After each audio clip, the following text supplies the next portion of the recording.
शिकला तर आमची खरडपट्टी काढतील. बरोबर बोलला सहस्त्रबुद्धे. बोला काय झालं? आमच्यातील एक व्यक्ती शिकून लय मोठा बॅरिस्टर झाला म्हणे. आमच्यासारख्या लोकांना काय बाय करतो म्हणून मी त्या देवाला म्हणजे माझ्या बाबासाहेबांना बघायला आलो. काय चित्र आहे सहस्त्रबुद्धे, काय चाललंय? हा पहा तुमचा भक्त फार लांबून तुम्हाला भेटायला आलाय. अहो हे काय करताय? हेच तर मला चक्क माहित आहे. व्यक्तिपूजा, मूर्तीपूजा त्यामुळेच आपण इतकी वर्ष गुलामगिरीत घालवली. आपण माणसाला माणूस म्हणून कधी स्वीकार करणार? बसा. अहो आम्ही किती वेळ सांगताय, ऐकतच नाही. या बसा. हे घ्या पाहिजे. नाही ना गं, तुम्ही वरच्या यायचे आम्ही खायच्या यायचे. कसं तुमच्या हातचं पाणी घेणार? तुम्ही पाणी टाका, मी ऑनगाडीनं पितो. अहो आम्ही जन्म कुठल्या जातीचे हे महत्वाचं नाही. आम्ही बाबासाहेबांनी विचारायचे पाणी का घ्या पाणी. नमस्कार.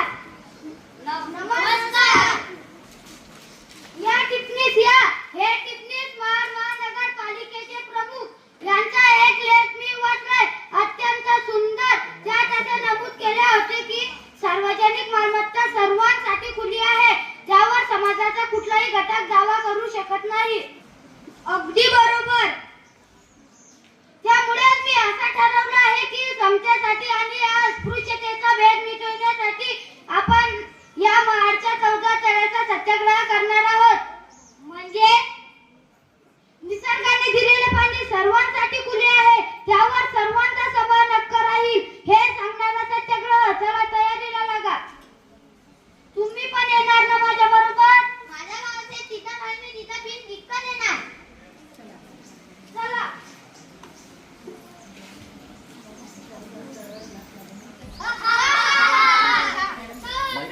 तुम्ही हे योग्य करत नाही आहात.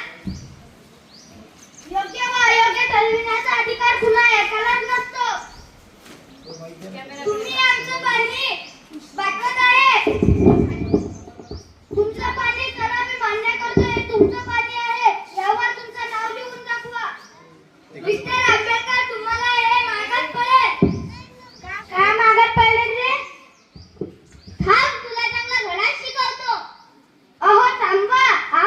शांत व्हा. आपण इकडे भांडायला आलो का? माझी बाबासाहेब, पाण्यासाठी पण भांडावं लागतं, हे मोठं दुर्दैव. हा भ्रम ठेवू नका. आपण पाण्यासाठी म्हणजे आपल्या हक्कासाठी भांडत आहोत.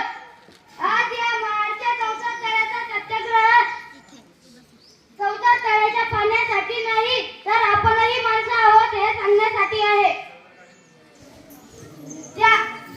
त्यामुळेच आपण एक पाऊल पुढे टाकत आहोत.